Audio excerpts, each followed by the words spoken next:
Une astuce qui va te permettre, frère ça en Christ, de savoir que tu es un bon menteur, que tu as besoin de délivrance quand il s'agit du mensonge. Et dans cette vidéo, j'espère que si vous vous reconnaissez dans cette vidéo, c'est pardon. Laissez-moi savoir dans les commentaires et demandez-moi de prier. Je vais intercéder pour vous pour que le Seigneur vous aide à ne plus trop mentir. Parce que moi-même, j'étais un menteur de catégorie plus 1 plus plus. C'est-à-dire que le mensonge m'appelait papa. Mais par la grâce de Dieu, j'ai pu me délivrer de ça. Donc la première des choses, on va partager 3 trucs. Pour savoir qu'une personne est un bon, pour savoir que tu es devenu un bon menteur d'abord. Tu vas voir qu'à un moment donné même, il y en a des scénarios comme ça là que tu es en train de parler avec tes amis. Et c'est juste des blagues. Juste des blagues, mais tu te retrouves en train de mentir. Après tu dis que mais, gars, le mensonge n'a même pas de sens. Je n'avais pas besoin de mentir sur ça, mais j'ai menti. Là, c'est là que tu sais que non, le mensonge il a mis dans ton sang. C'est-à-dire que toi, le mensonge là, vous voyez comme Jésus-Christ et le Père Céleste, ils sont un là.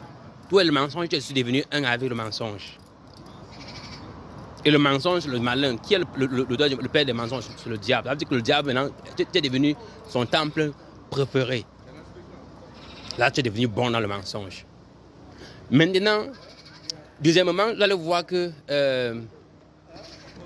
quand les gens te découvrent, au début, les gens ont tendance à te faire confiance et avec le temps, tout ce que tu dis, on doute seulement. Même quand tu dis la vérité, on doute.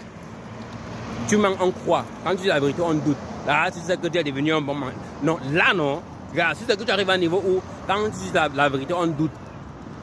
Et tu mens, on te croit. Non, toi-même, non. Va chercher un pasteur, tu cherches la délivrance. Parce qu'à ce niveau-là, non. Ça veut dire que le diable t'a validé. Tu as même besoin qu'on te valide. Le diable t'a bien validé. C'est-à-dire que tu es dedans plus. Et la troisième des choses, c'est tu vas voir que tout ce que tu fais, même si c'est ton père, même si c'est ta mère, n'importe qui, les gars, si c'est que les gars ne voient pas ça avec les yeux, ils ne voient pas les preuves avec les yeux, les évidences, ils touchent avec les mains, ils touchent, ils confirment, ils scannent ça, ils checkent bien pour s'assurer que c'est la vérité. Si on ne voit pas ça, on ne croit pas. Même si c'est-à-dire que quand on arrive à ce niveau, c'est le high, c'est le plus grand niveau. C'est-à-dire que personne ne croit en un seul mot de ce que tu dis. Même quand tu dis non, on va voir. Parfois, les gars te disent il faut faire une photo, tu m'envoies. Fais-moi une photo WhatsApp, une vidéo WhatsApp. Des choses très simples qu'on n'a pas besoin de vérifier, qu'on a juste besoin de demander. Et quand tu montres, on y croit. Quand il s'agit de toi, on veut voir, on demande des questions que ça t'énerve. À cause du mensonge que tu as fait dans le passé. Mais il faut changer.